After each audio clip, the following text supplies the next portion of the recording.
Assalamualaikum warahmatullahi wabarakatuh.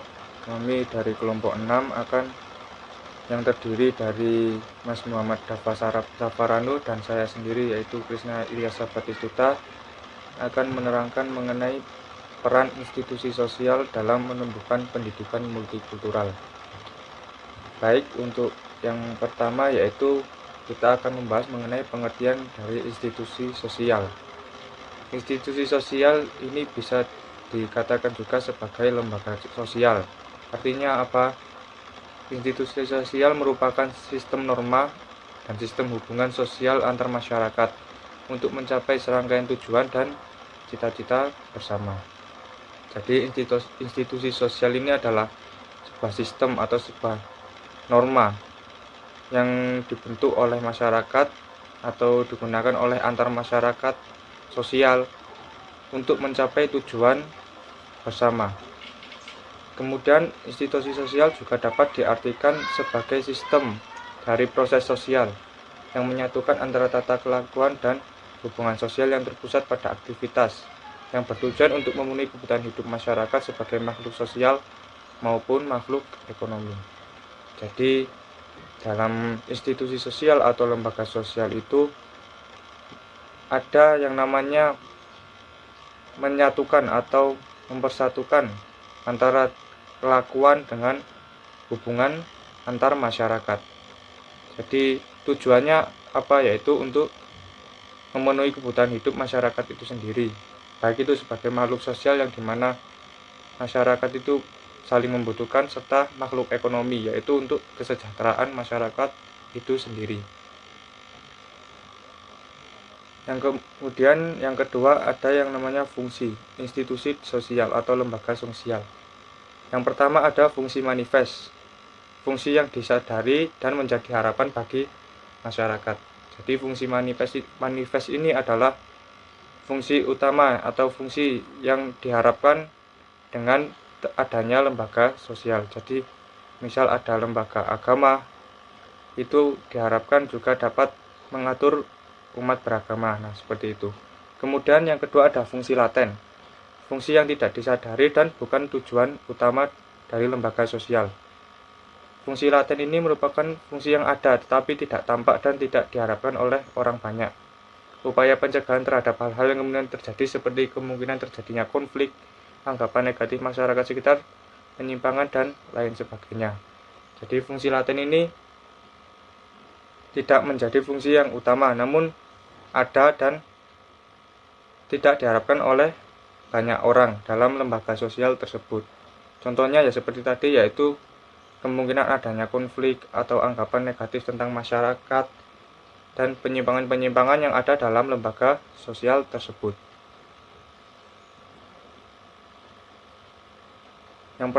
Yang selanjutnya yaitu atau yang ketiga ada contoh-contoh institusi sosial.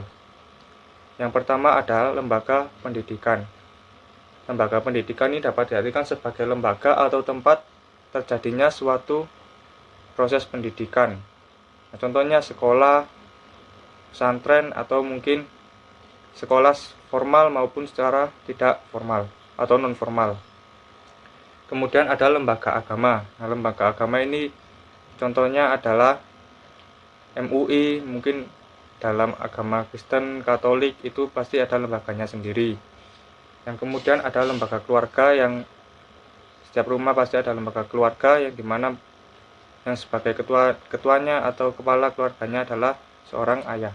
Kemudian ada lembaga pesantren.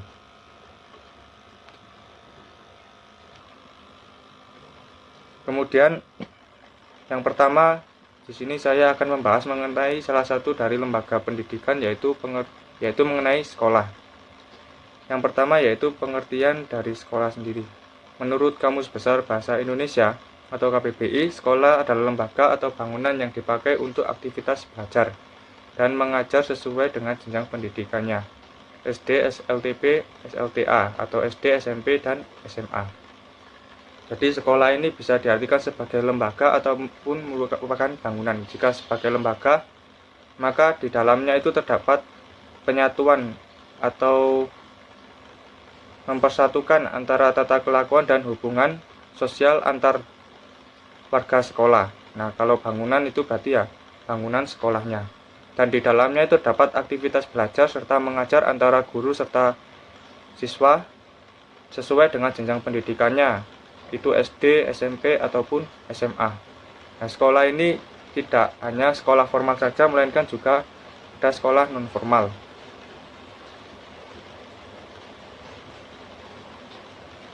Kemudian ada yang namanya peran sekolah dalam menumbuhkan pendidikan multikultural.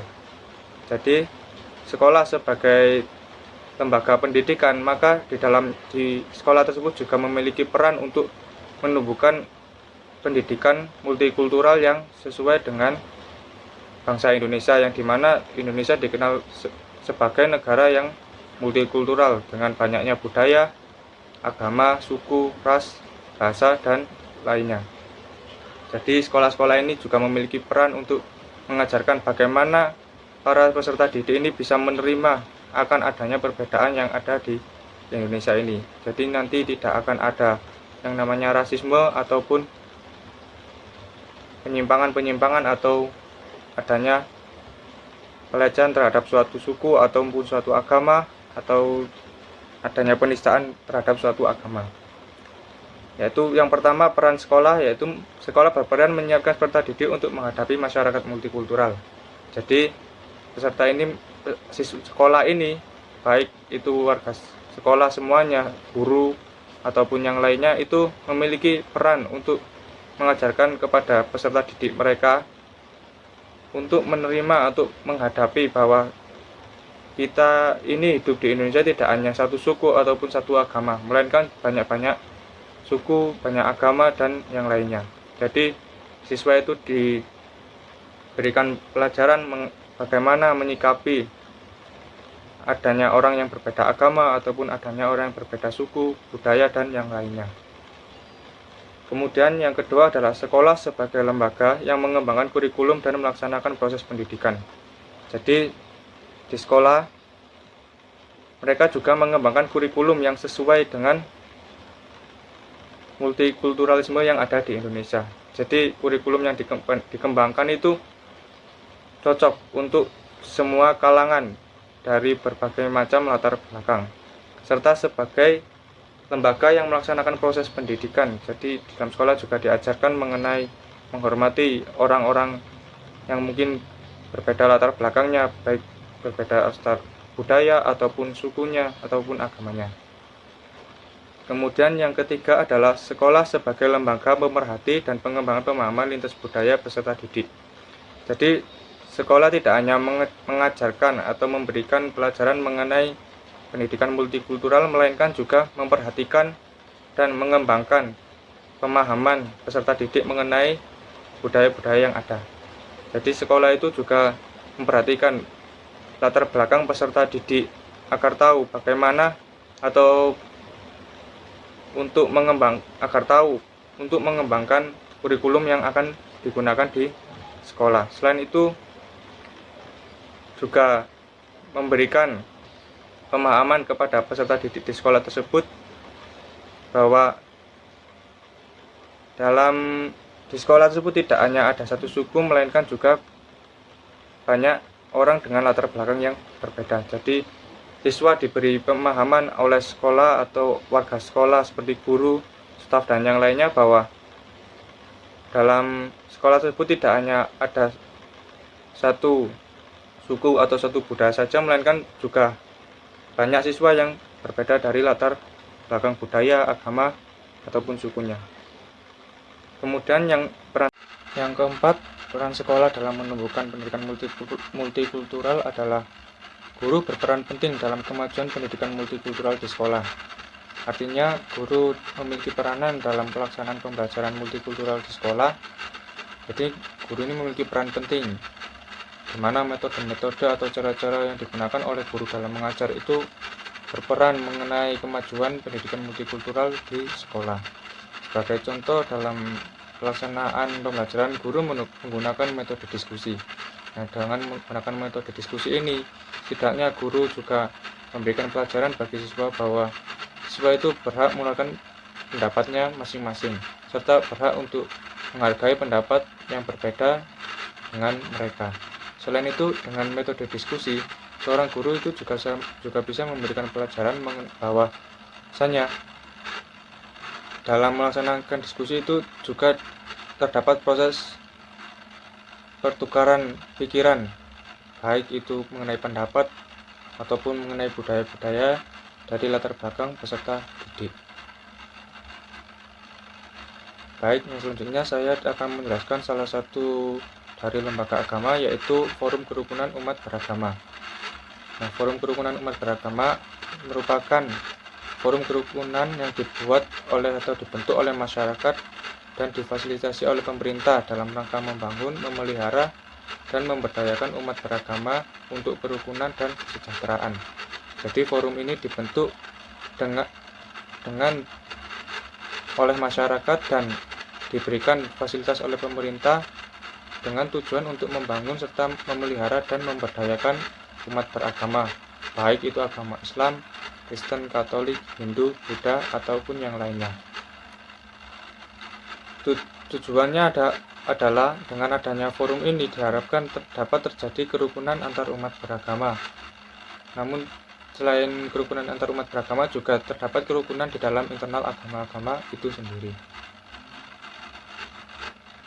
Kemudian ada peran dari Forum Kerukunan Umat Beragama dalam menumbuhkan pendidikan multikultural. Terdapat 3, yaitu perannya sebagai tokoh agama, perannya sebagai anggota FKUB, dan perannya sebagai pengurus FKUB. Sebagai tokoh agama, FKUB ini memiliki peran untuk menyelesaikan konflik antar agama. Jadi dengan adanya tokoh agama dalam Forum Kerukunan Umat Beragama, maka itu apabila terdapat suatu konflik atau perpecahan dalam umat beragama, maka tokoh agama ini akan ikut serta dalam menyelesaikan konflik antar agama tersebut. Jadi dengan mempertemukan kedua tokoh agama, maka setidaknya terdapat dialog antar agama. Selain itu, tidak hanya konflik antar agama, melainkan juga konflik internal dalam agama-agama tersebut.